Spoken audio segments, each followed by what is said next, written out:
Spine to Smith. How are you, my friend? First time? Spine time. This is my first time seeing you here, but welcome. A Royal, how are you, brother? Smith, howdy. There we go. How are we doing, Mr. Santos? You guys don't even want to see here. I just left the restaurant. I've been caught up in my restaurant for the last few days, but I've been leaving, everything marinate. You guys all know for over a year and a half I've been saying to everybody that it will come down to stuff like this. Many people were going against it. Everybody, specifically a few people. Hopefully you're keeping tabs on certain people so that you know what to cancel out, because people can drift easy, and there's a lot of those in the community. But here's what we're going through right now. Look at this. It's actually snowing here in the Midwest. In Cincinnati.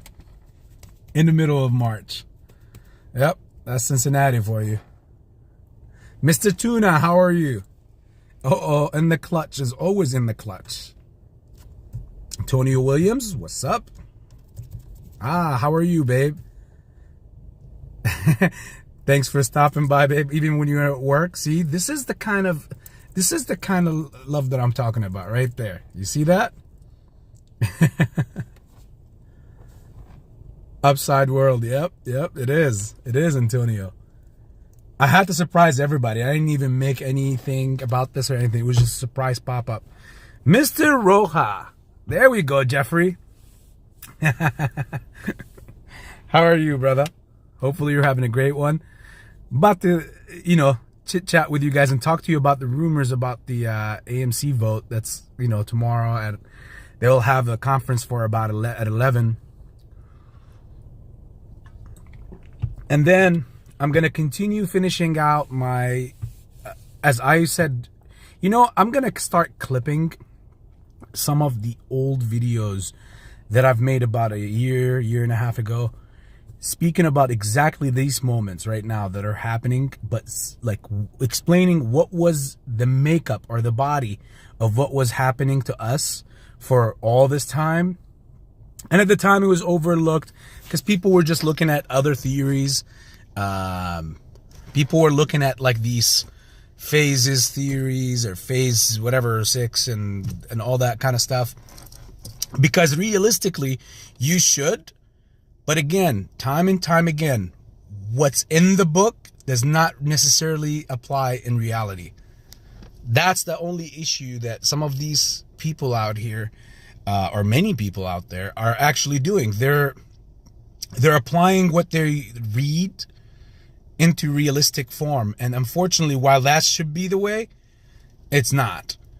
And I explained last time in the last live, like how many of you go to a job or you go to school, go to college for a major, and then once you graduate, you realize when you start the job that 75% of what you do is all something that you learned hands-on on the job. The other 25% was what exactly you spent about 4 to 8 years, who knows, even more perhaps, trying to learn. Now here's the thing, people. There is these rumors about this, before I get to talking about the banks and all that stuff, because again, I brought that stuff up, was one of the first people to bring that stuff up. The reason why I say one of, because who knows, maybe there was other people out there that I didn't know of that was also talking about it. So it's not fair to them to just say I was the first one and all that. Thank you, Mr. Santos. I appreciate it. It's good to fact check in good ways, right? But the AMC rumor is that, well, one, they would have pulled the vote if there was going to be a no. So there is apparently this, how they have Antara, and they had to join alliances, and wow, the snow is picking up outside. We are not in Minnesota or Alaska. No pun intended to any of the lovely people that live there. If we have any other 8 families that live there in any of those cities. But anywho, then they got ISS It's important that I say it that way because ISIS, the way that it's pronounced, is weird. That's another company that also gave the nod to Adam Aaron and board and saying that, you know, they agree with the proposals for the yes and all that stuff. In the same time, there's these allegations, you know, from Allegheny, and if there was gonna be any merits to it, because they got legal teams and stuff, they would have easily just went ahead and, like last in 2021, Adam Aaron would have pulled the vote. So the rumors is that it's an overwhelming yes that's on the horizons, or that we will be expecting tomorrow at 11 in that conference meeting. Mr. Loco, how are you? Nice to see you, brother. Oh, yeah, thanks for rubbing it in, Jeffrey. 76 there, huh? That's cold for Arizona. You guys get some really scorching... So I don't know, man. You got to be either in hell or in... you can't even call this heaven because frozen piece. Anywho, I love my Cincinnati. Yeah, I'll take 40-degree weather right now any day, Mr. Santos, over this.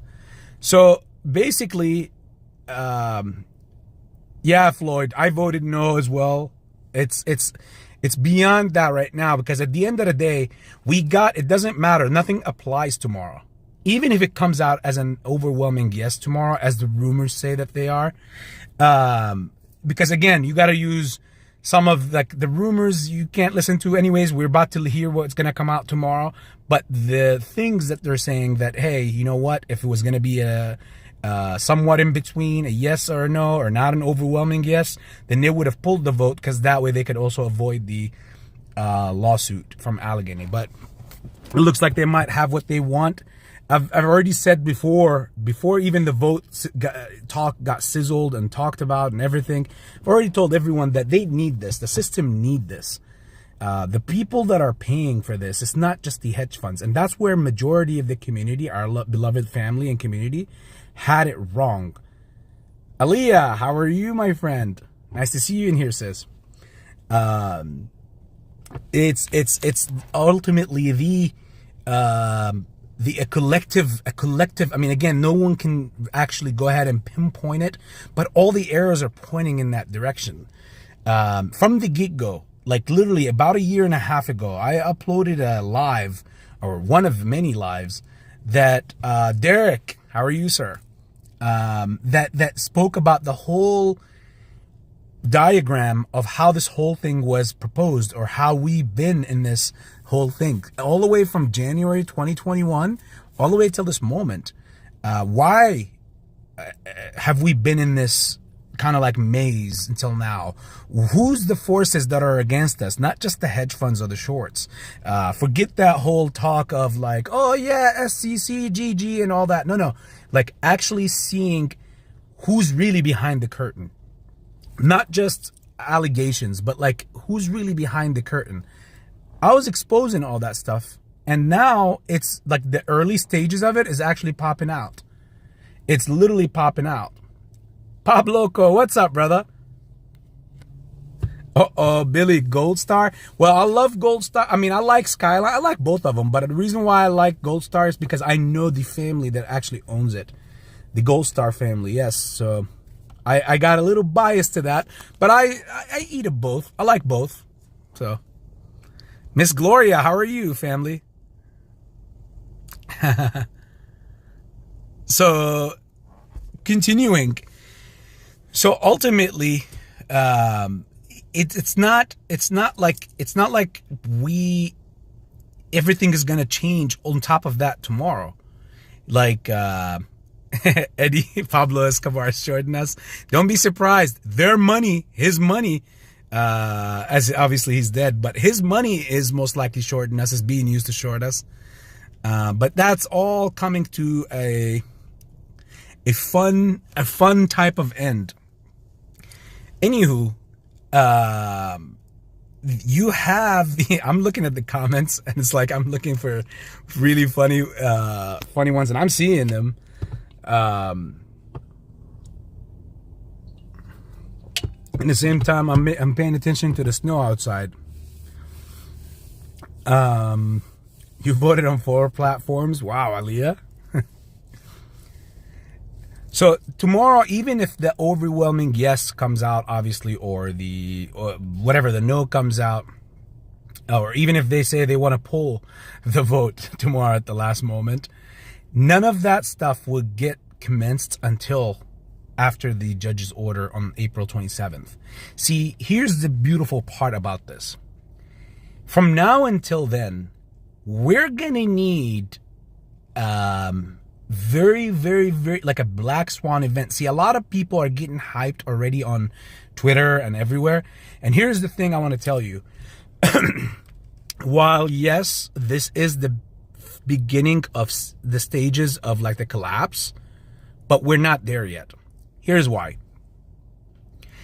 The people or the entities that are really against us or on the opposite end of the seesaw to us are the major banks. And the major banks, believe it or not, while there might be some rumors saying that they might be exposed to some of these other smaller banks like the SVP and you know, like these First Republic Bank and all that, even though SVP is a major bank, but it's not on the same level, or it's not the weight class of JP Morgan, Goldman, Bank of America. And all those banks, by the way, are over leveraged on many different things regardless. See, what insured the people need to understand something. With these deposits that these banks got, like, you know, like earlier this morning, you had Biden come out and was like, hey, I reassure you, all the money is good. People have the right. We're going to make all these deposits available. You can go get your money and pay your bills and all that stuff. But guess what? Who's insuring that? The DIF, the DIF. It's not that necessarily the FDIC. It's actually underneath the FDIC. And it is kind of managed by the FDIC. However, the DIF necessarily, if any member, and most of these banks were members of the DIF, they basically get bailed out for the deposits. Now, not for the shareholders or whatever, anybody who was invested in shares of those banks. They basically lost their ass. And even the president said that. But the funny thing is he made sure, look at this, he made sure, it was hilarious. I'm going to share the link on the community tab. If you didn't get to watch it, you go and watch it. It's only literally like 7 minutes long, it's 10 minutes long.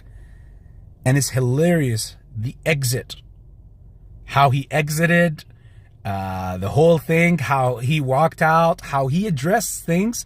It was phenomenal.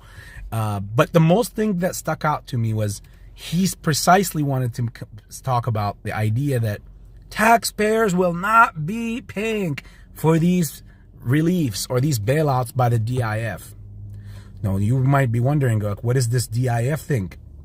If you are wondering, the DIF is basically a insurance premium that banks pay to kind of like you. If you're driving a car, you got to pay insurance in case you get into an accident. Now, your bill is monthly. You know what I'm saying? So all these banks pay these premiums so that they can be insured. Now, see the crazy part about this? Yeah, you're probably thinking just like me right now. How diabolical is this? Come on, guys. Are you kidding me? You're probably thinking exactly just like me. Are you kidding me? The bank can insure themselves to that stuff. That's why they can go and act reckless with people's deposits or with their clients' deposits. It's because they can go ahead and sign up for these, you know, and pay these monthly premiums, which obviously, even if, come on, let's put it to a test. Me and you, the same thing. We got a car, okay? We bought a Lamborghini.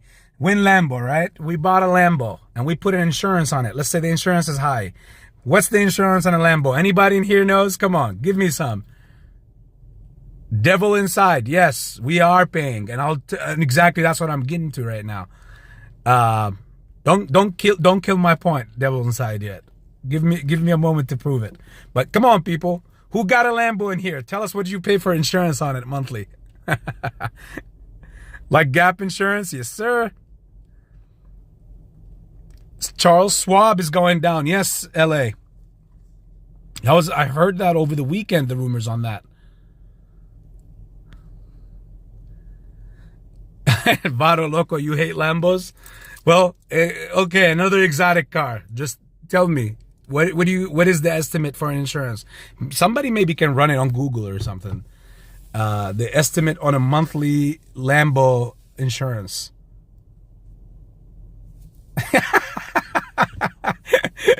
Devil inside. My Lambo is $3,000 a month insurance. Pabloco, I'm going to take this with a grain of salt, but I'm going to go ahead and say, okay, cool. Doesn't that take a TD Ameritrade down to, well, let's take it step by step. Aaliyah, I'm with you on that statement. Point A to point B. AB, right? This is very centric of AB. Anyways, so imagine if it's $3,000 a month for insurance. I would imagine it's probably a little bit more, but let's say it's $3,000 a month. Hey, I peed in Kenny's pool. What's up, brother? How are you doing? Keep up the good work. I see you on Facebook. Even if it's $5,000 a month, let's say Lambo insurance is $5,000 a month, $5,000 a month. Okay. You can be a person and you can drive around and you're now thinking you got a full coverage on it. You don't give two craps. Your premium to pay on it is what? Probably another, since you got full coverage, very minimalistic compared to, so you could drive it wild, whatever. And let's say you get to a point where, you know what, man, something is crazy. And one day you're driving, oh, it's snowing in Cincinnati. You're like passing through. You're like, what is this? I didn't expect to have snow in the Midwest in the middle of March.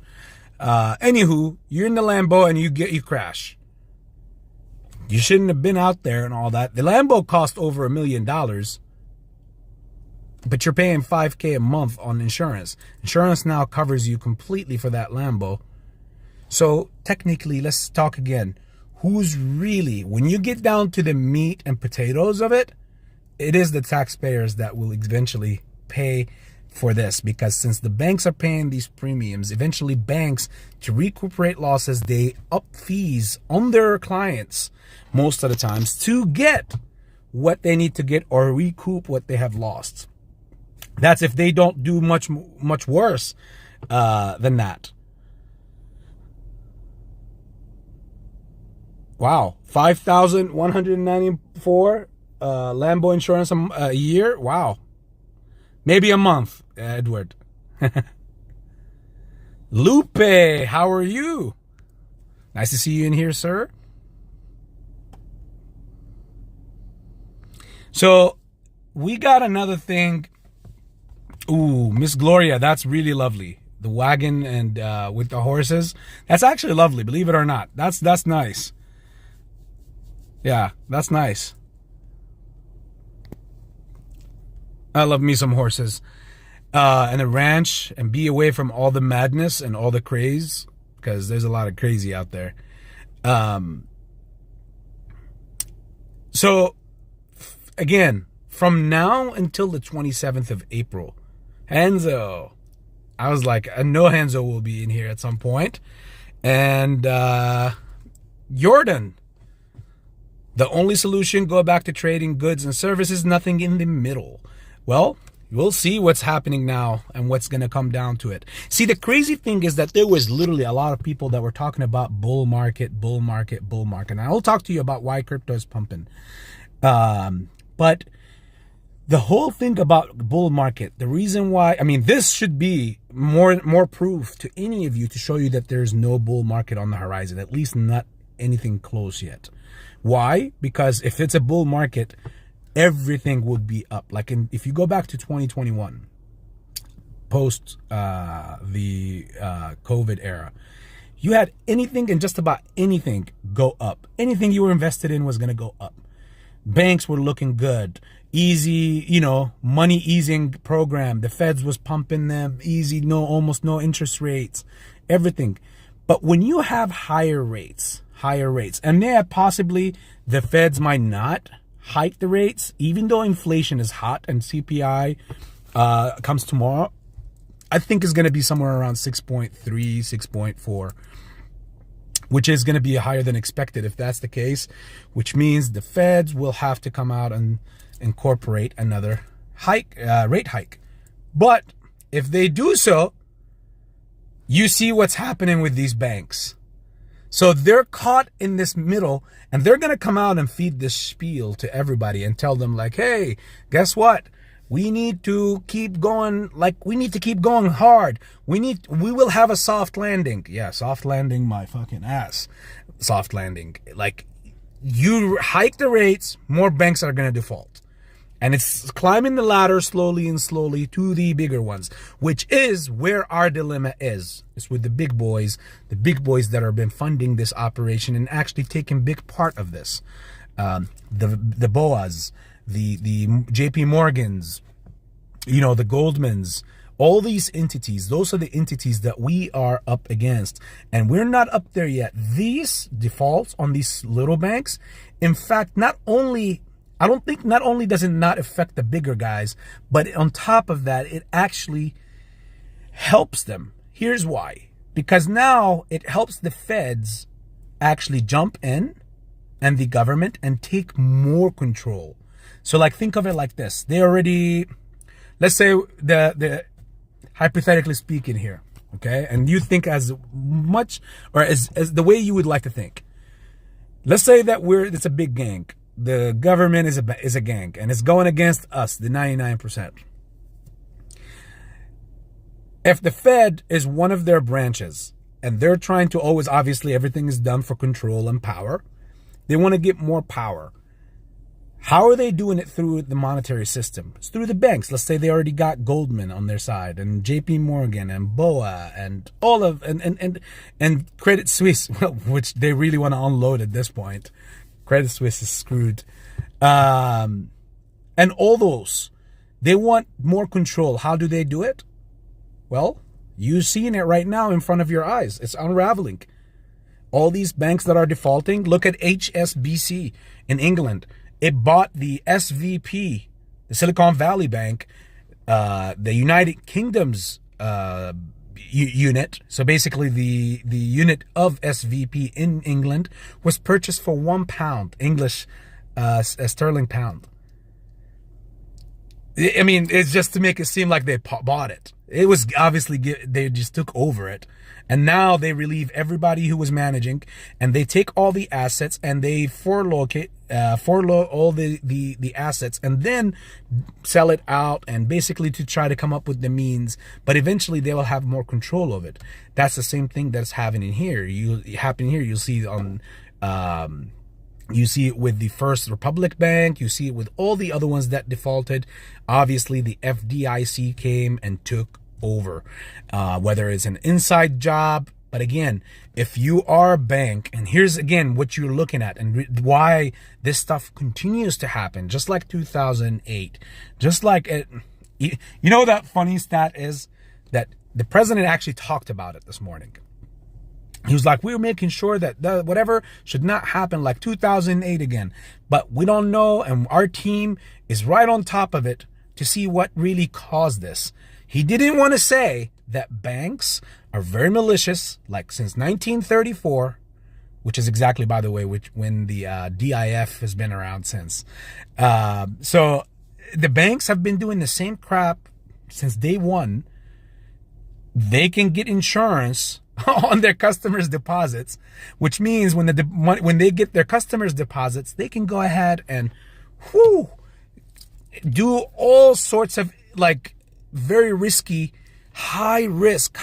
I mean, when they talk about you, the average investor, and they tell you as a retail investor, go to a broker, let them teach you, let the broker invest for you, because they are not heavy on the risk and whatever.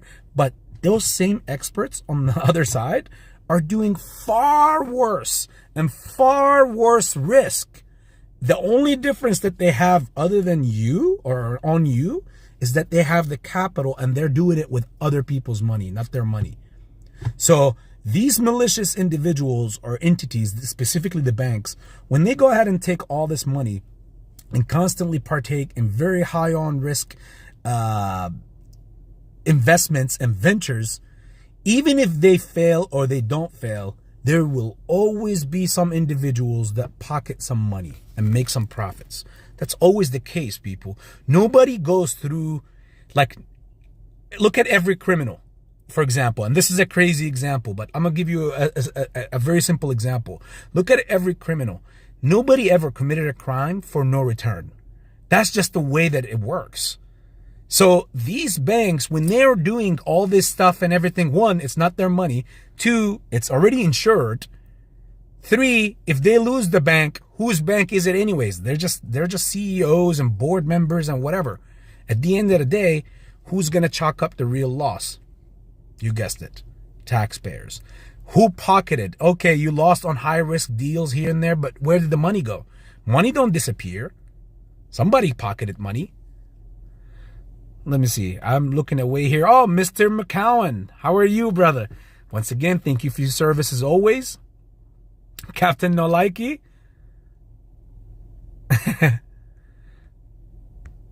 Uh-oh. Point Break Thor. How are you, sir? Can we win with hedgies and wholesalers getting knocked out? Not the banks and brokers? Yes. Thor.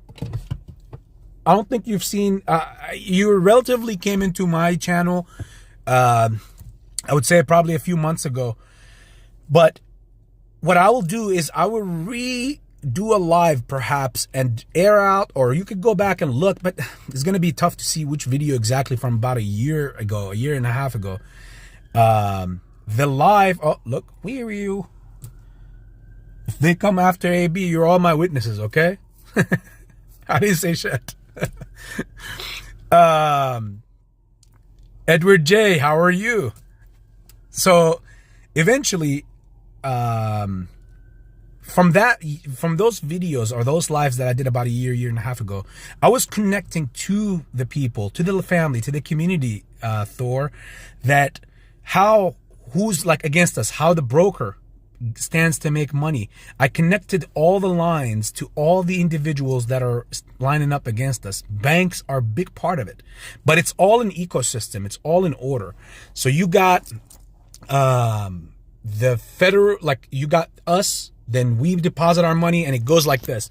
It goes straight up to the brokers. Brokers are your custodians. That's where you hold, they just basically are your middle person, the middleman that gets you from, that holds a place down for you and then attracts the market maker to fulfill your orders. So brokers they stand to make money by giving payment for order flow, getting paid for delivering the orders specifically and hosting this block party in their basically house in their own rooms and bring in these market makers. So they make money off of our orders. On top of that, they make money off of when you deposit your money to buy those shares. Why do you think they fell in love with the idea of synthetics? Synthetics are not just made by the market makers. In fact, most of it is actually, in my humble opinion, is done by brokers. Your broker is your biggest enemy, even though there should be the most trusted person. They're your custodian. Unfortunately, that's not the case, but it worked to our advantage because some inception reverse psychology funny shit happened to make it work that way. So basically what they tried to screw us over with, when you deposit your money, they take that money and they go and reinvest it. Brokers, literally your own broker can short stocks, your own, like whatever your order is going in, they can short that stock knowing that the market makers are going to screw you over anyways, specifically if it's on AMC and GME and whatever the meme stocks are. That's one. Two, when they take your money, it doesn't go to sleep. They also pump these little stocks that you see go up 200%, 100%, those penny stocks every day in the morning or after hours in the aftermarket. These are all brokers. If you look behind it, it's not just institutional investors that are just sitting there like, okay, 4 a.m, boom. No. And most of this is your own broker. I mean, you could just do a little thinking here and say like, oh, 4 a.m, who's really up?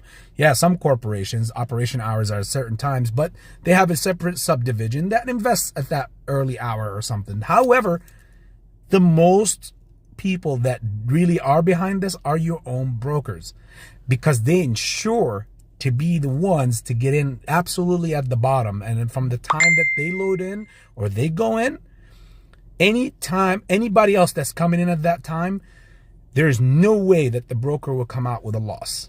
That's why they constantly make money and they're happy with that. So that's what's in it for the brokers.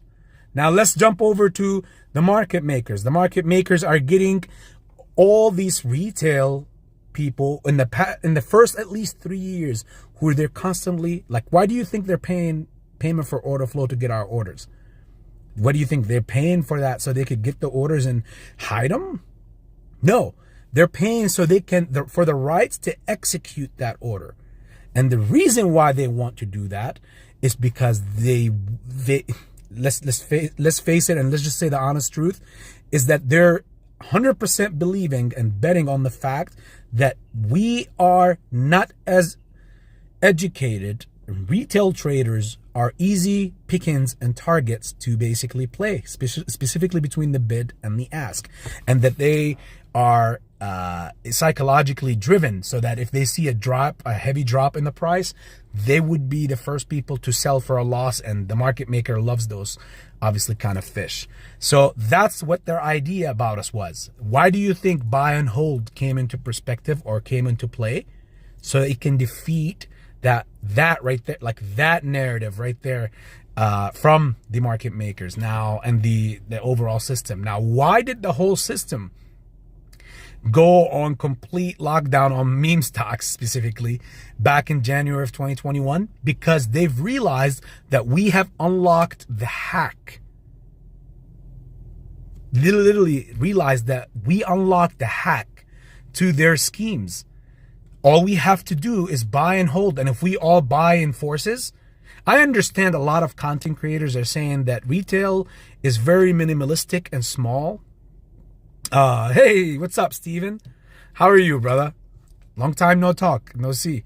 Thanks for stopping by. Not from this world. They're corrupt and don't care that we know it at all. Yeah, well, at this point, they don't. At this point, it's screwed. However, but there's a lot of creators that saying we're very minimalistic. And here's the thing. While that is to a certain extent true, as far as on the day trade perspectives, it's not true when it comes to the overall volume that we bring. So like, for example, day trades or companies, they bring in money and take it out. It's all like all these hedge funds, quick money. It's not staying around. We bring in heavy amounts, all in small bits. So like, for example, let's say there's in AMC at least 4 million. Imagine all the other retail that has been invited over to the party ever since the 2020 shutdown for the COVID. Imagine how many people started actually looking at the stock market. Nobody cared about the stock market before. No one literally at all gave a damn about the stock market except a few retail here and there. And the rest went through their brokers or basically went through their 401ks. So when everybody was brought in, the plan was to draw us all in so they can slaughter us, because they gave us bailouts. They gave us, not bailouts, sorry. They gave us relief money, unemployment money, all that, all these pumps, if you remember, and then dumps are all around similar to those times when all these money and stimulus package money was handed out. They knew that the people would need a place to put it at. At the time, imagine this, and this is funny. At the time, there was no idea of investing and whatever and all that stuff, crypto here and there. Then it became very popular. People had money to put it on. They had nothing to do. And they were getting more money coming in from unemployment and stuff. So therefore, guess what? That's where it was going for the people that got into the market. Now, that's one. Two, what are the odds that this stuff is happening right now? And guess what?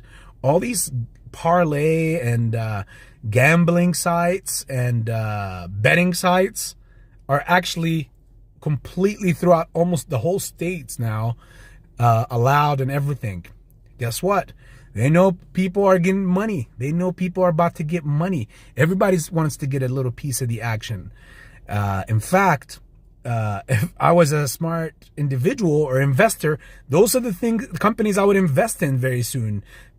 Companies like FanDuel or DraftKings, like they're going through the roof because of all this stuff. Their next earnings report, not financial advice, just pointing out some pointers out there. Now that everybody can go ahead and gamble on, and from their a touch of the phone or in their own home, you only can tell that all the sales are going to go up on all these companies. So you're welcome ahead of time. Here's the other thing, Thor. So after the market makers, who is the next person in line? Here's where we get to the banks. You're like, we need we need the shorts and the hedge funds to go through this and break. Not necessarily just the banks. Well, no, if you break the ladder from anywhere, you break the whole entire ecosystem, because these banks, and this is why I said this is just the beginning. It's not yet. We're not there yet, because we need the big dons to be down. Those are the ones that are pushing all that. Those are the bailouts that we were looking for. Those are the things those are the things that we're looking forward to, and we are down to basically. Sorry, I just had people try to ask me for something. I don't know what it is. Okay, they're good. They're good to go. You gotta watch out in the Midwest, man. They'll approach you like this, and next thing you know, you gotta, you gotta fire, you got a gun pointed at you. That's all of a sudden. Before I continue my point, AB, I work for a sports betting company. I'm an insider, multi-billion-dollar industry. Ohio just went online for mobile sports betting. Yes, sir. And that's exactly my point, Steven. Maybe you can tell us some insiders on what parlays to get into or whatever, even though I don't make bets or do any of that stuff, again, religiously speaking. But, Steven, hook some other family members up in here, This is the family. One for all for one. That's the motto. But anywho, so yes, that's exactly why I said it's just the beginning, because we need the big banks. Those are the ones that we're going after. When these guys begin, like right now, we're hurting their surface. But once we start actually aiming and getting at least one of those banks down, guess what? Who do you think is first contact with the feds as far as repo and reverse repo? It's those banks. Not the First Republic, not these, small banks on the side. And by the way, credit unions could easily could be a target to start getting slaughtered, because obviously the state, deep state, hates them completely, and wants to target them so they can, again, regain more control and power. But these little ones that we're seeing right now, if the family would like my opinion on this, I've called for this. I've said all this for literally over a year. Yet, these are not the fish that we're looking to fry. This is the fish this is kind of like, if we're going to capture a whale, this is the tuna, I don't know why I use that. I never used this example. I don't know where it came from, but I had to just come up with something. You feel me? Jordan, Wells Fargo is literally right, like they've been on the trenches. They've been in the trenches for the last year, actually. So they're almost right there. They're literally almost right there. That's one that's most likely could be the next one, or the one that we need to draw the other ones with them. Nomura, that's another one that no one is talking about. 1796 Patriot, they won't let it happen. Well, the only way that they haven't let that happen already was because they've been doing repo and reverse repo for the past year and a half. That's who's been loading them up with money. The first had nothing, and now as they're hiking the rates, obviously banks, even though they were sitting back in 2021 on piles of cash, not anymore. Now the banks gotta worry. It's time for everybody. If you got a penny, you better store that. You better hide that. You better have such a tight grip on that thing, and save it, because it could be taken away from you. Who does that hurt eventually? Obviously the hedge funds. because they would like to hedge. See, the thing is with hedge funds, and here's the thing you guys have to know. Hedge funds, they like to play the game of banks, but they're not banks. And that's always been their demise, is that they want to play the same risk. They want to play like the banks. They want to get into that big boy status because, again, the highest order of knightship, I guess, in the world, in this world that we live in, especially in capitalism, is to have a bank charter. You know, like actual billionaires. And I know I'm hearing the rumors about Elon Musk would love to buy the Silicon Valley Bank, and you know, do his thing with it and all that stuff. While that's possible, you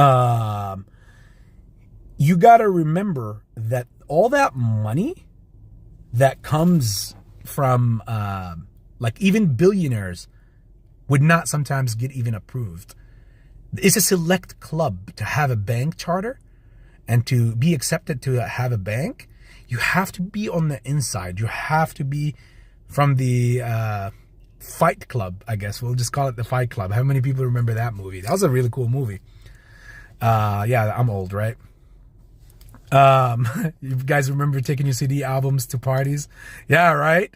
Remember when we used to sell CD mixes? Like we burn them. In high school, we used to like burn them on the DVD in the computer desktop and like, hey, what songs do you want? I'll put the best mix for you on this. This is the hottest mix just for $5. Here you go, new album. Yeah, Vado Loco. Exactly. We used to burn them. So while we're in the beginning, yet again, to this, the entities that we're really approaching and aiming for are those banks, the big ones, the Nomoras, the Wells Fargo, the JP Morgan, the Goldmans, Morgan Stanley. And yes, they would not let it happen, but now it's the party is basically over of bringing in as much money. Do you know how many people they have screwed over from the stock market in general in these past 3 years? So many that could not last. So many that were either margined or over leveraged or just couldn't do it anymore. They just left. And that was their main thing. That was their main, literally, like why they did all what they did. That was the main thing. To get as many people to go, and the remaining, they'll just get it through the remaining cushion for that blow that's coming to them. They'll just, at the end, obviously, you see what's happening, reverse stock split, conversion, you have shares now, load up on Ape, you have shares now, and I'm speaking about the shorts. And then use these shorts to cover the stock with, obviously buying back eventually causes the price to surge and the price goes up. But of course, shorts will get reversed as well in the reverse stock split. And this is the funniest one when they say that, 140 million or 120 million or 133 million shorted shares on Ortex. Yes, but when they get reversed, there will be one big short, because you put 10 small shorts and one big short. And I was like, oh my God. I thought I've heard it all until I heard that crap. It definitely made me laugh. Laugh my ass off. It doesn't mean shit. Like, all that needs to happen is after the reverse is for the price, no matter where it's at, for sell pressure to start happening, bringing the price down, and eventually, if they only have whatever 40 to 30, 35 million shorted shares to cover, they'll have ample amount of shares to, obviously, from the conversion, to do what they got to do to cover it, and at lower costs, since in those first 2 weeks they'll be able to create selling pressure to bring the cost down. Now again, that's all if, you hear, if that goes through, but we still have until April 27th till that happens. I have my praying and my hopes that we would be completely out of this nightmare by then. Am I saying Moaz tomorrow? Hopefully. but I'm not saying that yes, because we're still waiting on those big pieces. I want the big bank.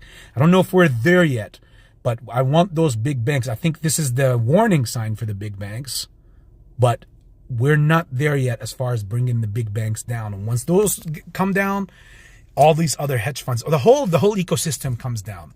The feds will obviously not allow any of those big banks, which is too big to fail. And we know one thing: Citadel is one of those entities that are sponsored by actually JP Morgan into the ecosystem. So therefore, they'll be taken care of. All the other small little players and little shits that are on the side, all that will be basically washed out. And new people will come in for the new era, the crypto era, for the next 12 to 15 years. You know? So let's see who suddenly out of nowhere now, like right now everybody, and by the way, that explains why I just said the crypto era. Because when there is uncertainty in banks and people are afraid for their money, guess what? They take their money from there and they put it in crypto. They put it in Bitcoin. They put it on the blockchain. They rather have their money there and secure within their grasp than somebody telling them, oh, your money is not insured with us. Because again, the ones that were lucky are the ones that are DIF insured, not FDIC, DIF insured. The ones that weren't, they're screwed. They're done. Not necessarily just even the stock.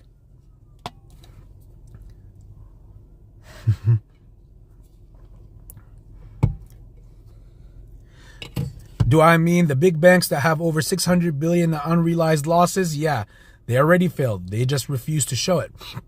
It's not that they refuse to show it, Antonio. It's that they're still connected to the lifeline. I've said this again over a year ago, and this is the funny part, that it's happening like this right now, a year and a half later.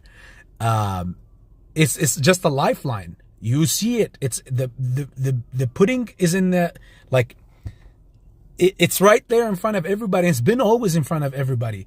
The repo and reverse repo should not be over $2 trillion every day for over a year. Should not. It's been over a record for over a year. You know, they're just connected to a lifeline. You're correct. They've already failed. They failed since over a couple years ago. In fact, they failed back in 2019 when the feds actually tried to cover up the idea that they were already rolling out bailouts in September of 2019, which at that time we didn't have any shutdowns and we didn't have any COVID or any of that stuff happening. Bank rollout, bailouts were already rolled out, and this is proven. You could go and see it. Go look Q1 2020 and look Q4 2019. Fed bailouts to banks, and you'll see it. They didn't want to report those stuff. They actually kept those stats hidden all the way until the beginning of 2022 or the end of 2021. A whole year and a half, they kept those numbers hidden. They didn't want to show it. The feds were already rolling out bailouts, and the highest recipient was actually Nomura Bank. Barclays. All these banks were already getting bailouts in 2019, September of 2019.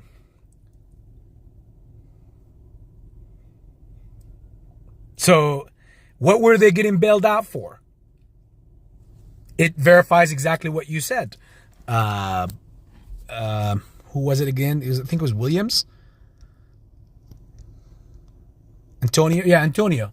It verifies exactly what you're saying and what I've been saying to everybody for over a year and a half, that they're only been hanging on a lifeline. There was no way to beat them at that time because money was never their issue. How many times have you guys heard me say the words, money is not their issue. Shares are their issue. The real shares, the shares that we have, even the synthetics that we're holding, that's their nightmare. The buy and hold is their nightmare because money is not their issue. There's a lot more from where that came from. They have an unlimited printing machine, which is the feds. And that keeps them aligned. As soon as that plug is pulled, it's over. It's over like in a split second. It's not over like slowly and gradually. No, in a split second. That's where what these people are living off. But it's all part of the plan because again, everybody benefits in that system. I will bring that live again. I'll probably repost it or something from a year and a half ago. So I guess again, you guys can see exactly what was predicted back then. AB, will we know the result of the vote tomorrow? Does Adam Aron or AMC board announce results or wait until court case is resolved? Well, they said that like he is supposed to announce, and that's why exactly they have the whole 11 o'clock. It's 11 in the morning link. So if you haven't seen that, I think you can find your way to the link. I don't know if anybody has the link to that. Maybe you could share it in this live or in the comment section after so that people can go and access it and see it.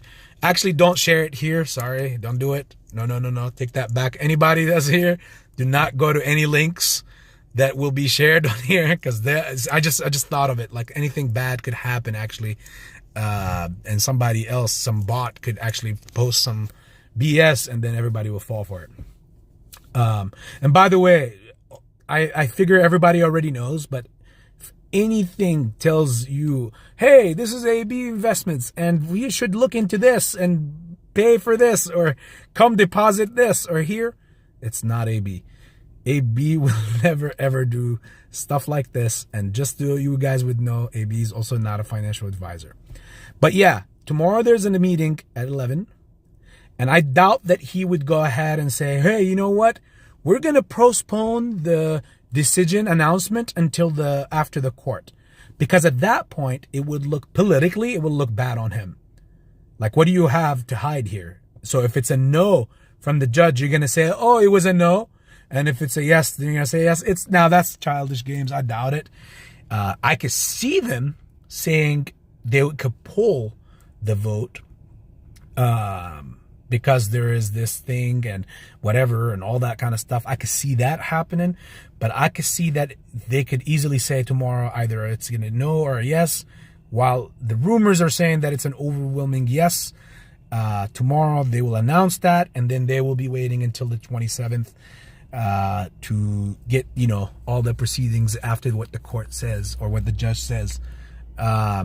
My window or our window here to look at, like for me personally, just my simple opinion, is to look from here until the 27th to hopefully have some big players, some big banks falling. I don't care about the hedge funds that will go out of business or whatever. You've seen, guys, what happened with Archegos. You've seen what happened with Melvin Capital. We've all seen that. If you weren't around by then or back then you should already know by now. Like, that is nothing, no new news. And by the way, a lot of companies are closing down, not just hedge funds. It's been happening since 2020. And it's just crazy levels now that many companies are actually shutting down. That means shorts have been making a lot of money, obviously, and unfortunately illegally, because they wanted to rig the game. Because once we figured out the solution to the game that they had us in, or to the maze, which is just buy and hold, simply, like all these years of the stock market's coexistence, the answer was always, or the key to the door of the answer was always right there in front of everyone. It took a very special generation or time, which give yourself a pat on the back for this. It took for our generation, for our time, for this time, to actually figure out that the key and the door was always right there. It's just buy and hold. It's that simple. And because we did that, we saw what happened in January of 2021. A total catastrophe on the other side was going to happen. And the best of days for us was on the horizon. And unfortunately, they had to go, and that's why they suspended the trading on these, specifically the list of those stocks that were on there, AMC, GME, and like a bunch of other stocks, for a good 5 business days and a little bit more. When they did that, they, in those 5 days, and it was over a weekend too, They had to come up with a solution. And guess what was the only solution? Rig the game. Create the synthetics, the IOUs. To get that done, you cannot do it by yourself. Like when we had Madoff, when he ripped off money from the 1%, he didn't rip off. He obviously he got put in prison eventually. And Ken Griffin, I seen this post on Twitter. It was hilarious because it's spot on. Like Madoff went to prison for ripping off money from the 1%. Ken Griffin is not in prison because he's ripping money from the 99%. It's spot on. You can't go wrong with that post. It's just so realistic. But the thing is with the whole Madoff thing is that what he did, he was the only person to pull that off, and only for the people that were investing with him. The thing that we're in, this is why I'm telling you that you're not against only shorts. From day one, I was always telling people, you're not only against shorts. You're not only against banks. You're not only against, you're on top of all of that, you're against your own government. My humble opinion, nothing, no facts here. Because for something like this to happen, for synthetics to actually roll out the way that they have been, the IOUs, to just keep selling, keep getting them stuff like that. That's where the real squeeze is, by the way. And I kept saying this. You will fact check me when the moment happens again. It's not in the shorts. You'll see. The real squeeze is in the synthetics. And I'll re-explain it again as I explained it before. The thing is, brokers couldn't go ahead and say, you know what, we'll go ahead and start creating IOUs left and right and go unchecked. Same thing with market makers. They couldn't just go ahead and do it, like one market maker or two of them or even all of them together do it and implicate the brokers along with them, and the brokers are not just going to go along with it. What's in it for them, right? So each person has to be making money in order for them. Like, again, what I said in the beginning of this live, nobody does anything for no return, specifically a crime act. So the market maker will be like, okay, in order for me to do this crime, there has to be some sort of alternative on the other side, a payout that makes me at least make a choice here, yes or no. Same thing with the brokers. Literally, same exact thing. Every person is that way. What am I getting out of this? What is in it for me in order for me to partake in this? Because they needed a collective effort from all of them, all these brokers. They needed a collective effort from Computershare, Weebles, Robinhoods, TDs, Ameritrades, Fidelities. How many scandals have you seen? Have you seen one single broker without a scandal around them yet, or some sort of smoke around them in these past 2 years, 3 years? None. All of them. Fidelity once submitted a letter to the SEC literally saying, hey, we got synthetics. You should not do such and such because it will be fucking us over. There you go with that. Robinhood, we know what they did. Webull, we know that they're basically on the same bandwagon with the Robinhood situation. Same thing with TD Ameritrade and all of those. We had TD Ameritrade with that fire in the warehouses. Guys, it's a collective thing, and this is why this is the first time this have ever happened. It's not an individual that we're up against. We're against the entire system, as I've also said before. The sooner and the more people get to exactly go ahead and actually realize this talk and actually buy into this talk and these ideas, then the sooner you'll be able to see the entire image, and it's like, you know what? Okay, all this outside noise that they're doing is pointless, because at the end of the day, all I have to do is continue holding this. That's where the real squeeze is. And you're like, okay, AB, what does it mean the real squeeze is in the synthetics?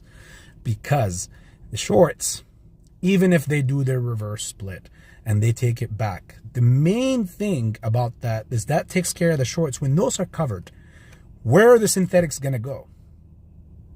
Clearly, the madness does not end until all these floats of all these companies, either the companies are bankrupt and closed, or all the floats are back to normal so that they can continue the trading or restart the new system of trading under the new blockchains, which is yet to come in the next year or two, and all that stuff. So to have this whole thing take place, hold on. We should all be hedge funds to beat them. Well, we can definitely after the MOAS.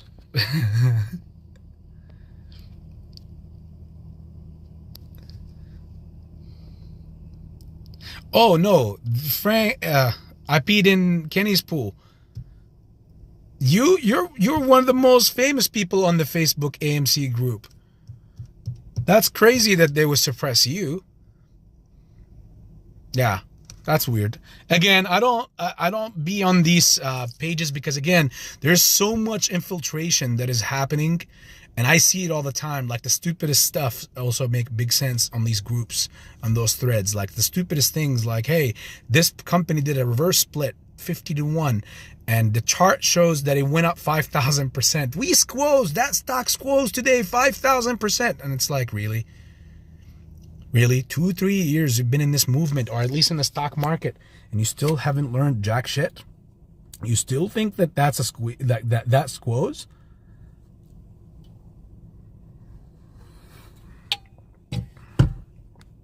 That's why I'm afraid of these groups. But anyways, where was I?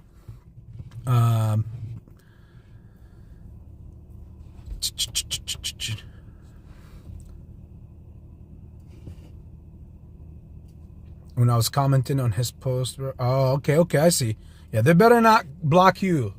I peed in Kenny's pool. I don't want to say your name. I know I peed in Kenny's pool, real name, people. We're friends actually on Facebook. It was the funniest way too of how we found each other.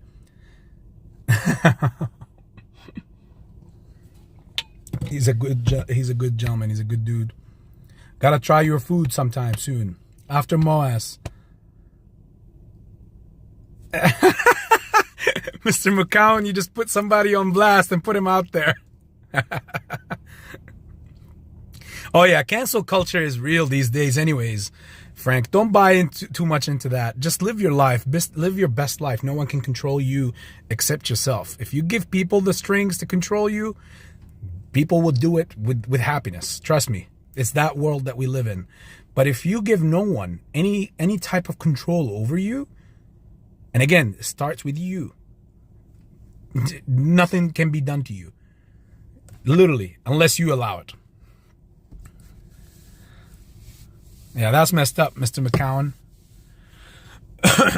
Damn, I got sidetracked. I forgot what I was talking about. All right, let's see if people have any questions. I don't want to go over an hour and a half. Do you guys think that could happen? Come on. Let's see if people have any questions. It's much easier than portrayed, family. It's once you see again who's all involved, who's trying to screw you, who's actively working together. Because at the end of the day, they're all in bed together now. It makes them feel safe. It makes them feel like they can go into this step together. Actually, I remembered now. Why is the real squeeze in actually the synthetics? Because once the shorts are covered and done and over with, bam, the shorts cover. Now it's like basically the people that are selling and all that FOMO. We're gonna have. I'm expecting that we're gonna have. And again, this is just my opinion on this matter. I'm expecting that we're gonna have ups and downs like crazy ups and downs, because there will be times where big amounts of shares will be purchased and then used to basically dump on us as like they sell them, because again, they were all already synthetics regardless. So the real squeeze is in the synthetics, because God knows how many floats have been sold out there. Those shares are theoretically real shares. They're insured. There's no way that to you, even if all your portfolio is filled with synthetics, you don't know that. You don't care about that. You shouldn't care about that, because at the end of the day, you came and bought real. You paid real money for some shares.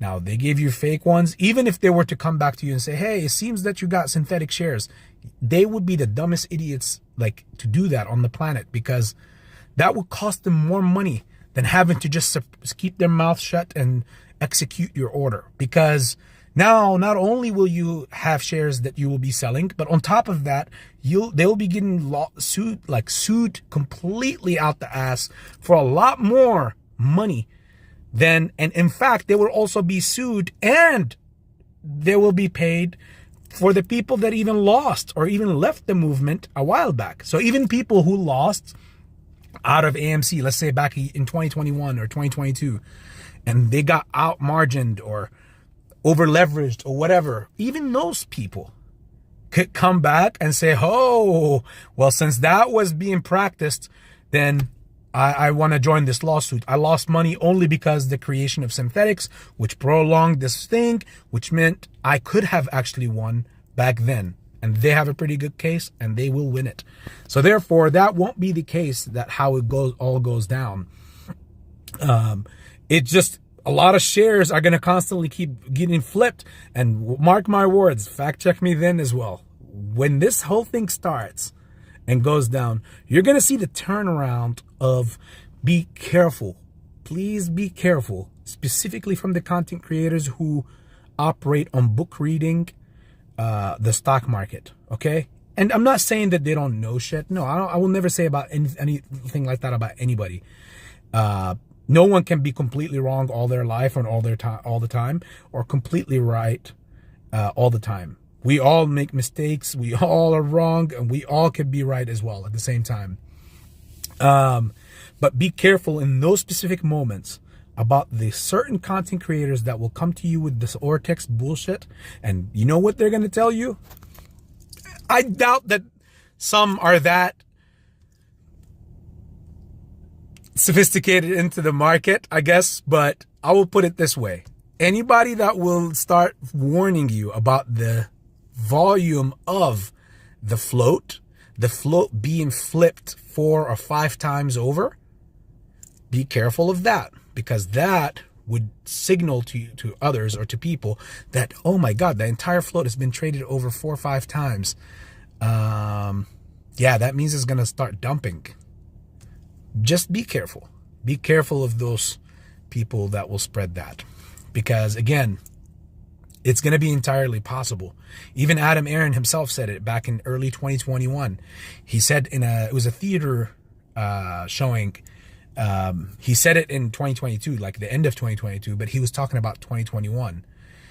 He was talking about how in 2021, in that day when we were halted, that AMC, I believe, and don't quote me on this because I did an episode on this back in 2022, but he said that AMC's float was entirely traded over and over, like over 3 or 5 times in that one trading business day, or in 5 hours. Phenomenal, right? The entire float, 500 million plus, was traded over and over again. So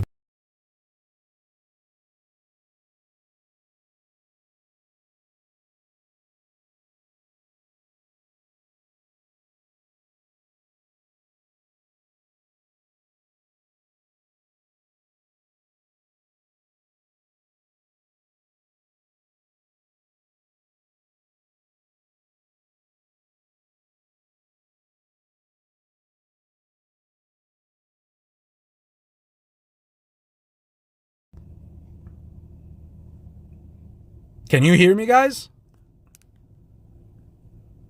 Can you hear me? Audio now? Why are they?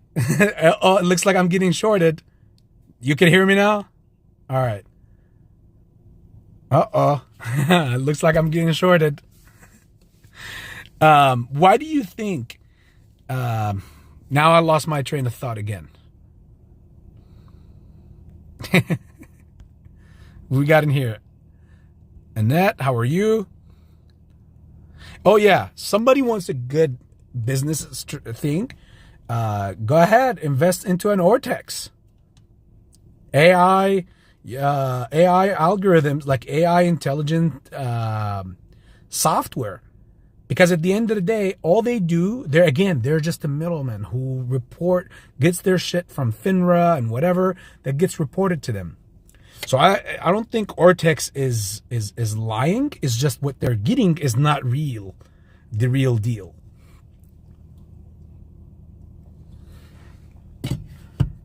And they make a lot of money monthly. I'm glad to hear that, Annette. They get to make a lot of money monthly just reporting to you what they're taking from someone else and making it more convenient and approachable to you. That's all they're doing. Tomorrow is pie day. Make sure to buy a pie, maybe, or make one. I'll definitely be doing that.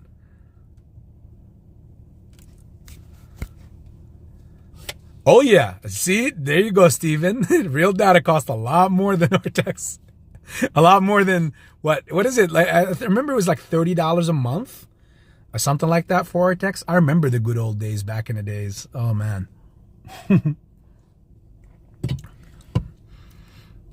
You guys remember when Al from Boston tried to do that fun shit on people? And I call it fun as, you know what I mean. When he was like, everybody, chip in. I'm going to get the real data reported to you. And we're going to chip in. And the remaining of it is going to all go into AMC.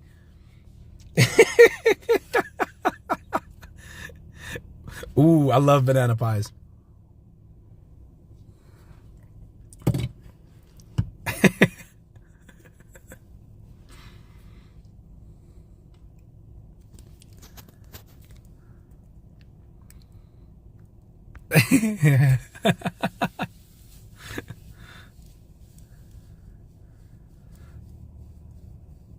They're still working on it. Well, it's over now, but yeah, it's unfortunate, Annette. Attendees. So, will we know how the vote goes tomorrow? Also, will the board chairs get diluted?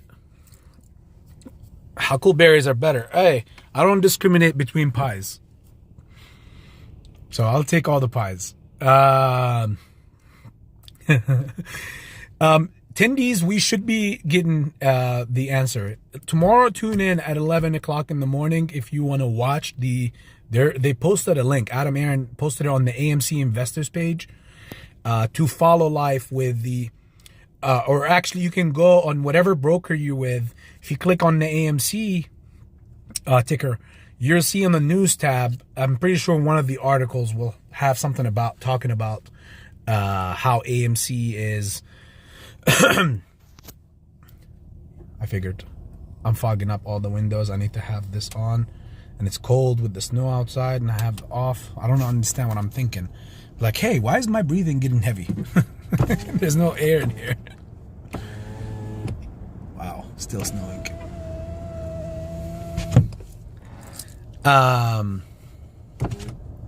So ultimately, yes, tomorrow 11 o'clock, that's when they will have their meeting, and they will definitely say something. And then after that, we have to wait until April 27th until the judge's order to basically, or to say what he's got to say, whether he approves or don't. Because if he says no and tomorrow's vote is a yes, then all that shit goes bloop in their ass.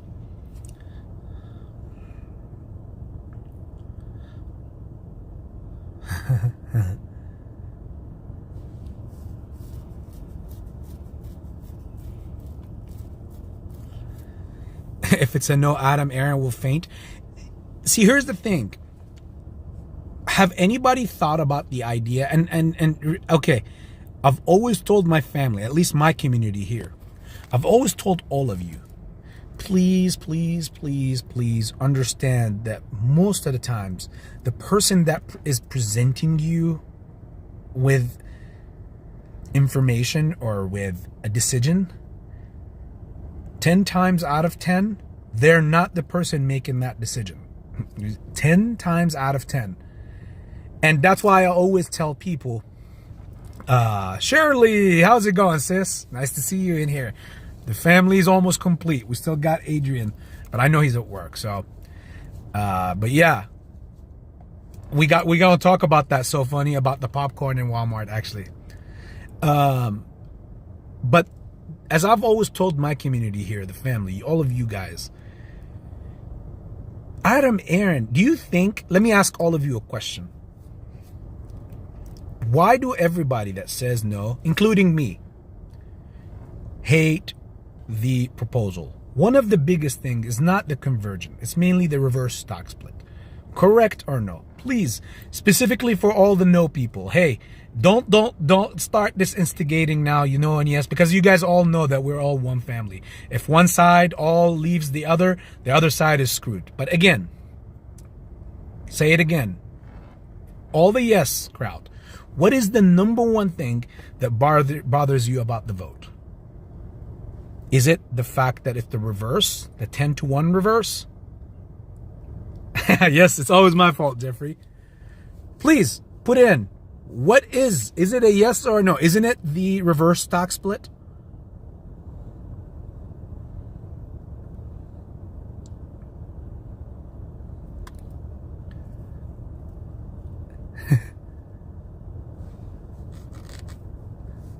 You feel like it's not on our side? Okay.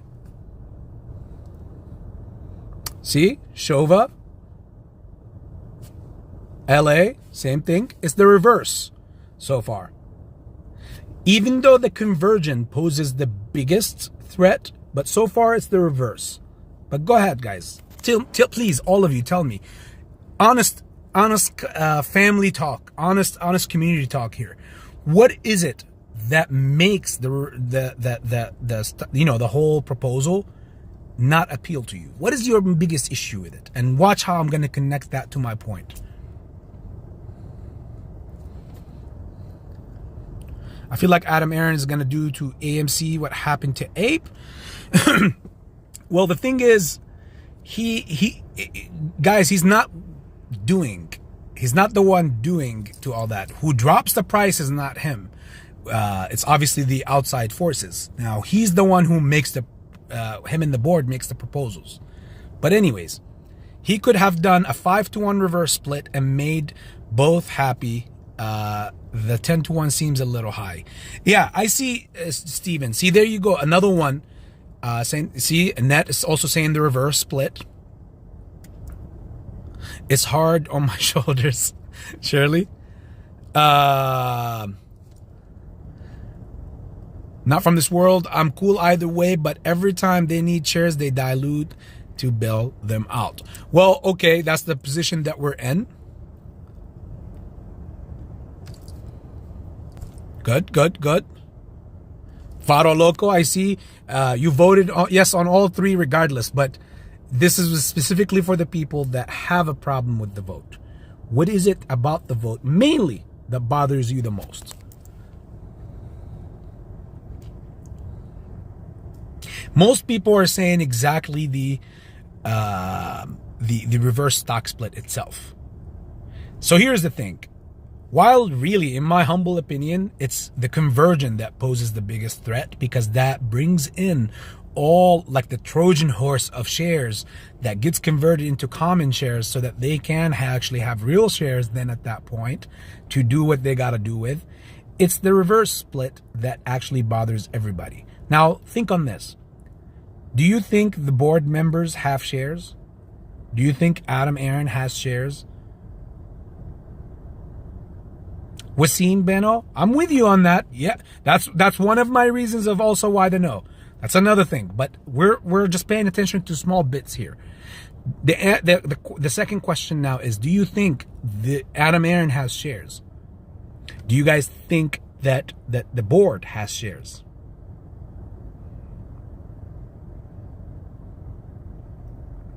I'll save you guys the answers.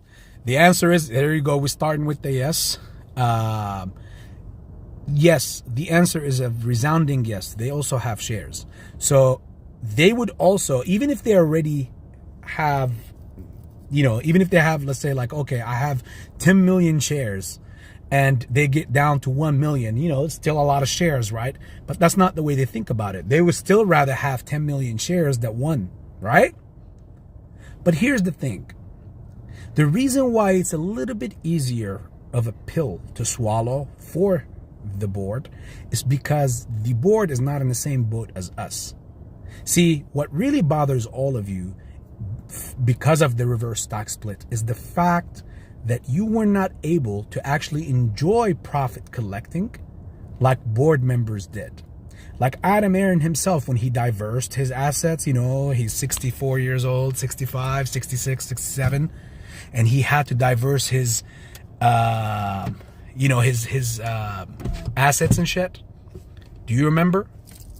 They were able to do that. So they've made some money. So they've been making some good money. The rest of the board, they all been selling back and forth. That's why the pill for them is a lot easier to swallow than the pill for you, me, and somebody else. Because, you're all been holders. And now after all this holding, guess what? You stand in front of something that will dwindle your shares. And it's not 90% of your shares, because again, if the yes goes through, you're technically going to be just losing 80% because you're getting another set of shares from converted and from your ape. So if we all want to be technical here, so it's not necessarily 90%, but you could say 80%. That's really what bothers most people. Broke Ape, how are you, sir? That's the main reason why it's a much harder pill to swallow for retail, because we're the only individuals who never sold anything. And now after all this holding, something is happening to your position without you selling. Like in the back of your heads, I'm assuming, and tell me if it's yes or no. Again, we're having a heart-to-heart moment, so everything is truthful. Some of you might have thought in the back of your head at some point, like, you know what, man, in that run up to the 70s, if I would have at least sold these, whatever, let's say you have 100 shares and they become 10, I wish I would have sold 90 shares on that run up to 70. I wish I would have sold them. At least I would have benefited from them, because at the moment, at this point now they're doing the reverse. They're going to go away regardless. Yes, the value goes up, but people, I also stop, like, you got to think of it from all angles. AMC was up at 70. Look where we at now. So who's to say that when the price goes up from the reverse stock split, that the price won't go back down? Better fundamentals? Well, AMC had $4 billion in hand, and we saw what that did in 2 years. I'm not being bearish on this. I'm thinking from all around the spectrum, and why most people are. Some people are saying, I truly wish I had sold some of these shares since they were going to get reversed. But here's the thing. All of these were all traps. See, we were always given two doors. We were never handed just one option. We always had two. Here's what I mean by this. Even if we wanted to go back, and we could go back and say, you know what, I want to enjoy selling some of this back then. The thing is, if majority of the community did that, then there will be no MOAS to think about, because we would have handed, by selling, we would have been handing officially the shares, the real and the synthetics, back to their respective places to go ahead and close the nightmare and hush it all up. So the option that we had back then was, what's up? You could have collected your profits. You wouldn't, even if we knew about the reverse split back then, again, hypothetically speaking here, still, you would have been basically giving away the MOAS idea for 60, 70 bucks. One thing I don't want to say I do know, because it's nothing, none of that stuff is not facts, is even if the reverse goes through, when shorts close those positions and synthetics are being sold back, obviously that will look like it's buying in. Somebody's buying those synthetics that are being sold. Price is going to surge. Price will go up. You might, because I can't speak on what prices will go to and what would happen exactly then, what people will hold to. The most important thing to them is closing their shorts and then eventually closing out all these synthetics. Everything has to come to an end. So at the end of the day, we had two options. You either go with this or you go with this. You wanted to collect profits then? No MOAS today, at least in play. You didn't want to collect. Well, it's much harder to pill to swallow now, because you're going to see about 80% of your shares go. I understand all of you in this community here, most of you looked at AMC as obviously a short squeeze play. And now here's the thing. We always can think about narratives. If Adam Aron, and this ties all back to why, again, to Adam Aron and the board. What's better for the company? Let's say it short squeezes. This is for the narrative that people say that Adam Aron doesn't care about the short squeeze. He knows if the short squeeze happens, then, you know, all the retail will leave. Well, here's the return to that, or the alternative to that thought. We're bound to leave regardless. What is better for the company? For retail to leave in a terrible way or in a very great way? If basically retail is what drives almost most of the buying of the merchandise, the popcorn, the movie seeing, and the tickets and all that stuff. Guess if we get fucked on this MOAS, who do you think is still going to go to these theaters? Who do you think is going to support this shit? Cenmark might be the next squeeze play, if that's the case, if people get screwed on this. Because they'll make it pinpoint, they will remember it forever that this is the worst thing that they've ever done in their life. He doesn't want that. Right? But if retail was going to get their, obviously their MOAS, we're still thinking hypothetical here. If retail was going to get their MOAS, then even when they sell their shares, because again, naturally people will sell, many, and I can almost guarantee this, many will come back and buy so many shares, if not some shares, just for the shits and giggles. Because at the end of the day, this actually was the reason of why my life have changed for the better. So I'm going to always be there for them. That's how human nature works. That's just how people think. So it's, the alternative is, yes, he needs, and the board needs to pay more. And the most important thing is retail. Institutes are going to come and go regardless. And I'll tell you this, institutional investors would lock in their money, especially in times like this, not in a risky business, not in something that's on the up and coming. Even guaranteed, there's no such thing as guaranteed business, but even guaranteed ideas or businesses or ventures are not being invested in these times right now. Imagine shaky ones. And plus, if a reverse split goes through, institutional investor will look at it as, okay, so this company just did this, so it basically cut both of its arms and its legs to save the rest of the body. Imagine you're that company or that institute, and somebody came to you with that proposal. says, hey, you should invest in this. A lot of apes are behind this, and they're on top of this, and they love this company.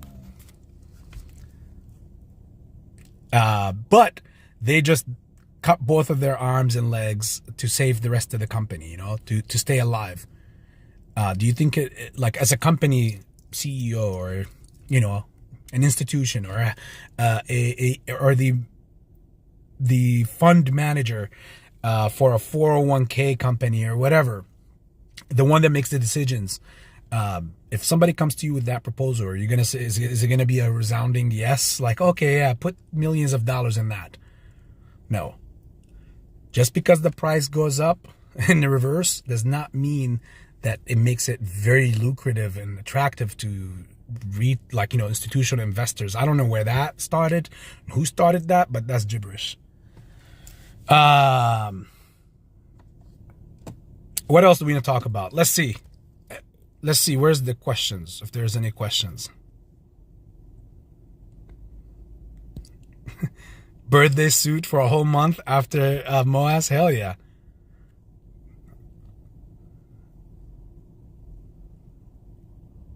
It's natural. Jay Rosales, yes, exactly. If people get the shit end of this, or if people get screwed from this, of course they're not, like, even if some are just fans and they're there and whatever. See, long-term investing, I'll be honest. If somebody came to me and said, hey, you want to be a long-term investor in AMC, I would laugh at them. Honestly, this is just from a trader's mindset. I would laugh at them. And this is not against AMC. There is a difference between fandom and reality. Okay? And I always keep it real with everybody. And that's what you're used to from me. If I'm investing long term, I'm not looking at no AMC. I'm looking at the freaking Amazons. I'm looking at freaking Microsofts. I'm looking at these stocks or companies that are not going to be shaky. Even if they fall, they're sure to rebound. Not something that perhaps could get hammered all the way down no matter what. That's what you talk about long-term investing. You talk about long-term investing, you want to take a chance on something, then it has to be much cheaper even than this. Again, this is all without any implications of short squeeze, which takes us all back to the main important point. AMC is a short squeeze play. After MOAS, whether it materializes or not, after MOAS, then the talk or the idea of long-term or whatever could happen. But honestly, I'll be honest with you, I'm with the future. It's about long-term investing. I'll have some sentimental shares in AMC, and I'm keeping it real with everybody. But I'm going to be with the future, with the trends, where we moving. Hydrogen vehicles. They're making big movements, like hydrogen, over electric companies. That's a big thing that's happening. Big companies that are for sure going to be around, and what we're going to be moving toward with the new technology. I'm not going to stick in the old ways to invest in long term. Long term is always about the future. It's not about the present or the past. So you would have to think in your head what's going to be in the future. That's why I'm putting my money here for the next 10, 15 years or perhaps more. For sentimental value, I'll have some AMC shares. I'll have some GameStop shares. But for 10, 15 year, 20 year plan, and I'm speaking about myself. I'm not speaking or giving advice to anybody. I'll be a goddamn fool to go ahead and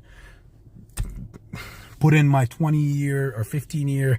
Like, imagine somebody putting all their pension in GameStop or AMC, like after MOAS, that is. Right now, I can see why anything would happen. I don't blame anybody for investing whatever amounts, because the payout is very, very, very handsome. Like the odds are very, very, very high.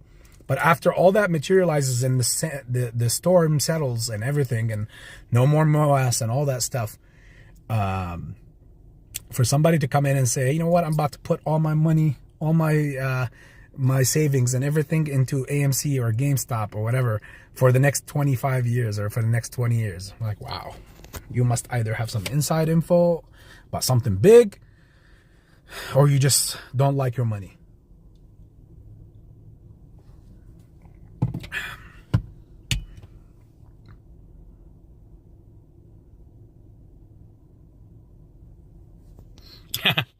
Short squeeze Freightliner. That's not out of the question, Jeffrey. Believe it or not, it's not out of the question. Like, at the end of the day, you know, the world runs on freight.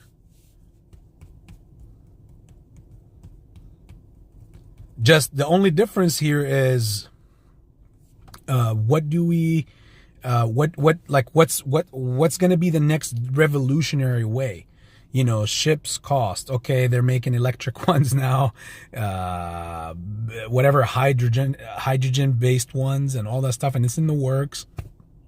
But what's the next thing? That's the companies to look for. Like, okay, that's going to be the next groundbreaking thing, because we know freight is literally the most important thing in the world. That's how we get all our goods and everything.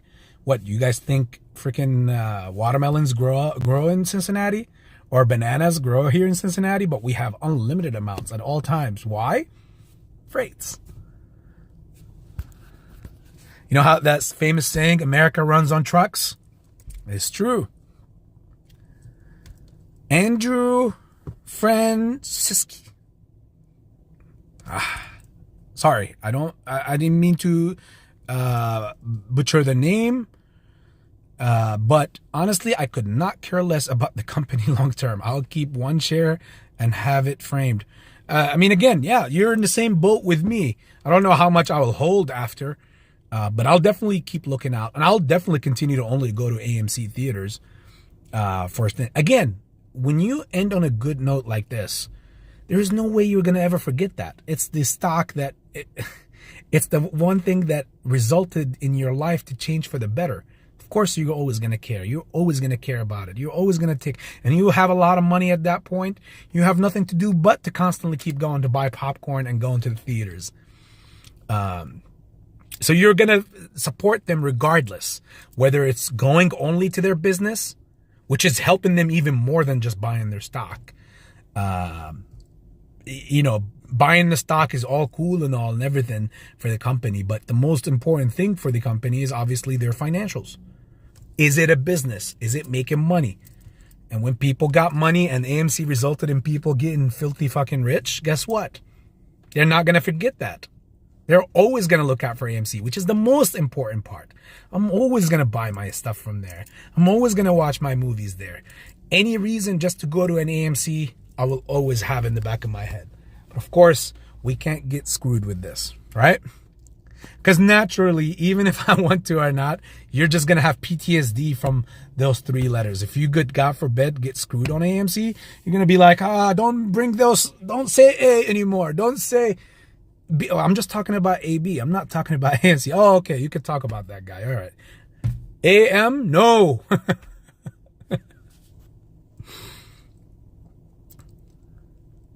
What if we mow us in the summer? It makes no difference. Either way, it's like, the point is that it's inevitable that what happens. I understand. The main point here is, hey, Mrs. Tahiti, how are you, my friend?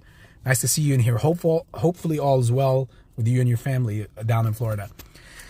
But the point that we're getting to is,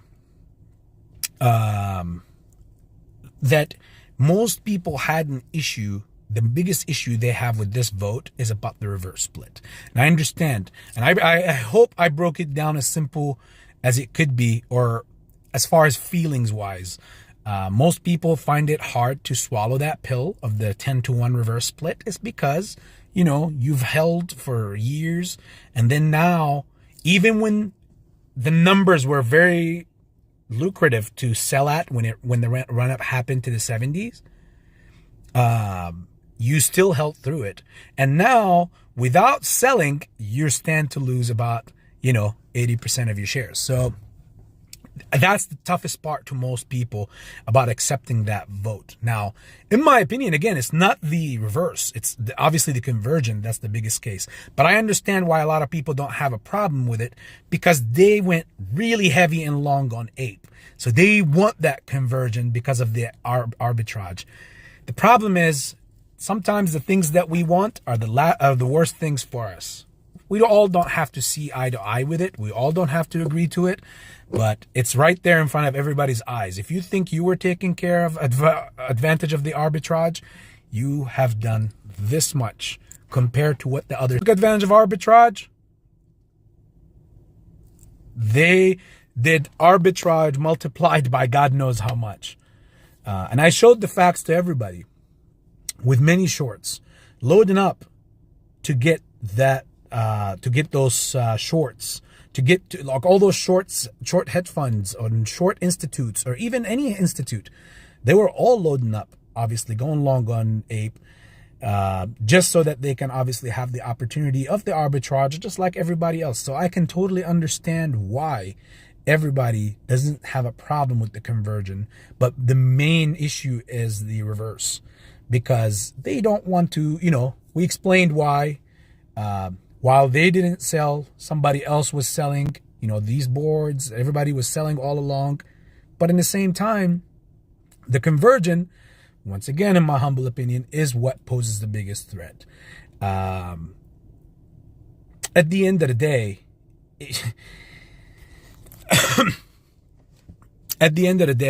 you have to remember that we were always given more than one option. You take this, if we sold on the run up to the 70s, there will be no MOAS to ever think about, because all that would be settled and done and over with. If we were always, if we didn't take the 70s, obviously that's why we're still here.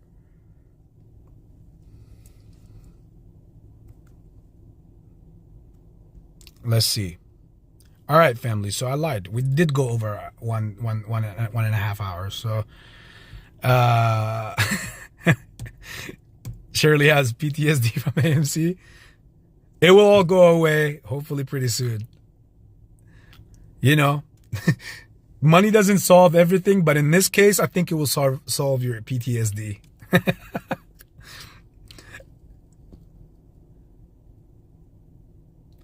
Jim Gold, I have an issue because it's not a vote. It's rigged. The vote will be yes, regardless of what we vote. I totally agree with you. I said that before we even started talking about the vote, about a month and a half ago, before the talk started getting heated on it. But again, most people labeled it as theoretical, and you're just making, conspiracy theories and stuff like that. So I don't want to be in that. Buckeye Ace, how are you, sir? Nice to see you in here. At the end of the day, you choose. Everybody choose to believe what they want to believe. Tomorrow at 11, you will have your meeting and you will have your announcement. Nothing will get commenced and nothing will get changed on the stock actually itself, whether it's a yes or a no, until after the ruling. Again, the rumors, as I said in the beginning of this live, is that it's an overwhelming yes, and it makes sense because if it was going to be a no, they already have the results as far as the board or Adam Aaron. So if it was going to be a no, to save themselves the headache and that lawsuit that's coming from Allegheny, they would have just said no. It's going to be like we're yanking this vote and all that stuff like they did back in 2021. But I think it's going to be a yes regardless, even if we all said no. I will reiterate this talk as I said a couple months ago. However, we still got to wait till the 27th. Doesn't make a difference. Now we need to keep our eye on what's really happening. Keep your eye on the volume. Have you seen, whenever the volume drops this dead, we're way below our average. For the last, 3-4 trading business days, we've been at anywhere between 15 to 19 million. And that's almost half, slashing our average by half, or even more than half. So, Jim, they announced it tomorrow, but the judge they will have to wait to make the changes until the judge's order. See, Andrew, there you go. Andrew is along with me. We had definitely have a very low volume before the last run, because right now we're kind of in a, if you were in a roller coaster, that when it's going up slowly, like tick, tick, tick, tick, tick, tick, tick, tick, and then suddenly it just gets quiet on the top, just temporarily for a little bit, and then suddenly, the music drops and the fun starts when the roller coaster starts going down.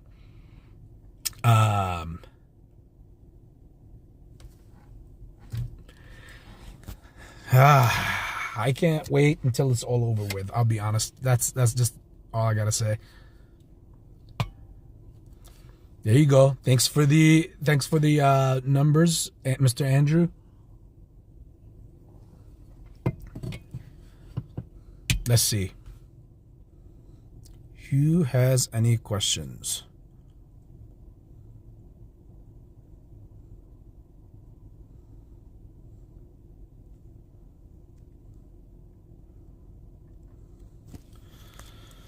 I mean, for people who have been accumulating shares for 2+ years, don't want to see those shares disappear.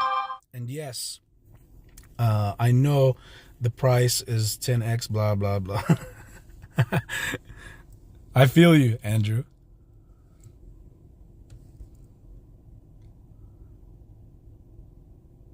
Did somebody talk about Javi the Great? Hey, there's Javi. Man, Wasim, AB, I'm hoping Moaz comes during Ramadan. Yeah, I hope so too. Man, I'm already getting ready. I might travel over to Michigan in a couple days, just because it's next week. Ramadan is next week. Well, let's say in 7 days. 6, 7, 8 days at the most.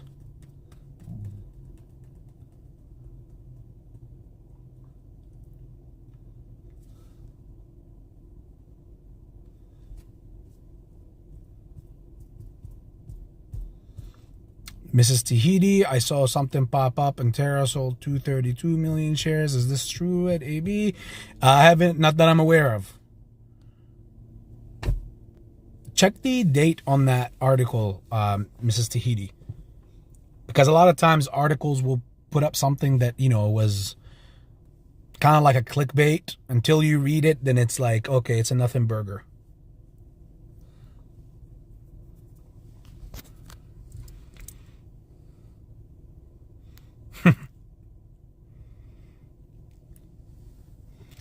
But yeah, looking forward to the fasting, the Hunger Games.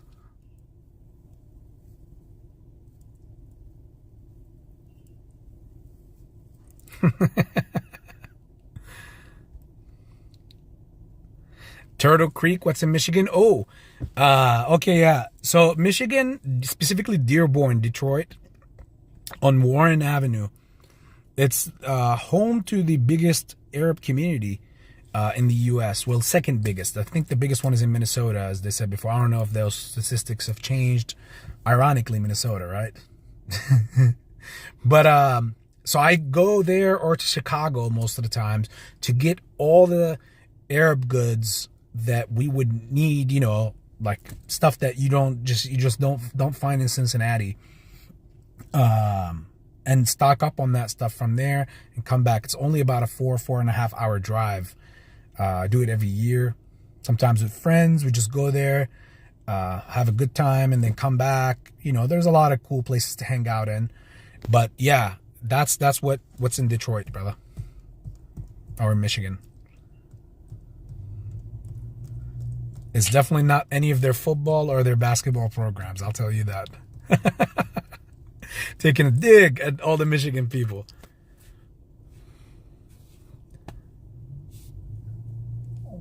Oh, Mrs. Tahiti, yes. I remember you told me that before. Turtle Creek slots. I'm in Michigan. Okay. Hell yeah. Then you know exactly what I'm talking about.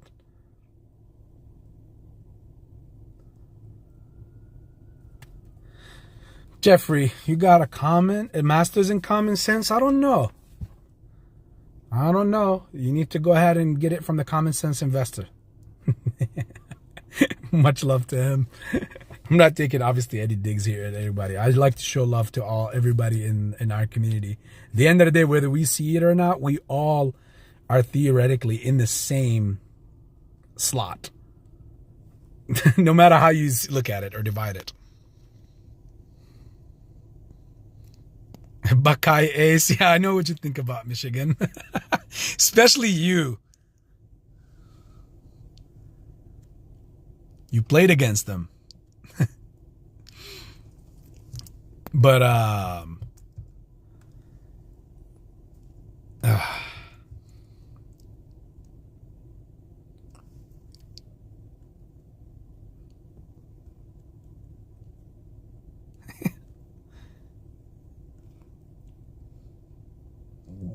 oh my God, visit 8 Mile?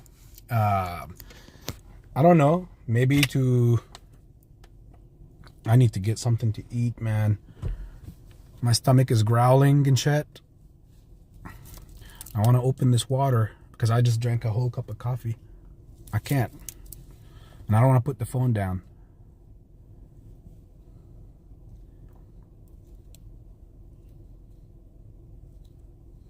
It's all good, Fortunato. At least you made it, right? Better late than never. Eddie, I want to buy an ape. Anyone for sale? Help Eddie out.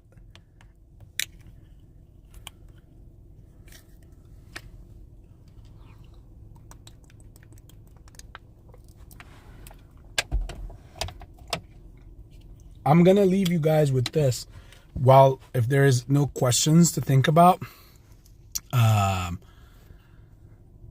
but I will leave you guys with this. I want you to keep your eye on one thing. While everything is like, while everybody's worried about the vote and like all this, and that's understandable, keep your eye on any talks about any of the major banks actually going under. That's what I want you guys to keep your eyes on. Okay? That's going to be the biggest, most important piece to tell you what's to come. Okay? The suppliers of the moolah to all these people, the brokers or the freaking shorts that are screwing with us and screwing us over, it's these major banks, because that's the connecting point between us and the Federal Reserve, who's giving them the repo and reverse repo. So I want all of you guys to keep your eye on that while all this noise is happening on the sideline with reverse splits and, oh my God, bear market, no more bull market. Remember all those bulls out there? The one thing I want you to guys to, for all the community, and please, if any of you get any for sure news, like on stuff like that, or any of this thing that I'm asking you for right now, well, it looks like the rain stopped, or the snow stopped. That's gonna be your biggest teller of how soon, like, in my humble opinion, we will start running big boy status. Okay?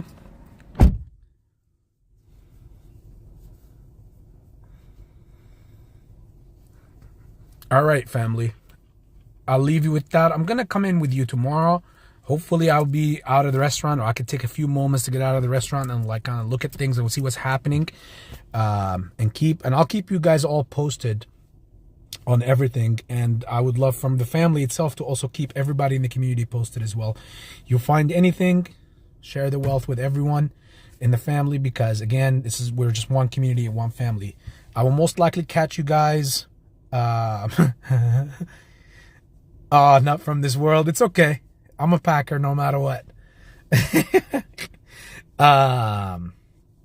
But at the end of the day, like I said, tomorrow I will catch you guys most likely hopefully around 11. I don't know if I'll be up, but hopefully I'll catch you guys around 11 to see obviously the decision of the vote from that press release from Adam Aron and Co. So we'll see.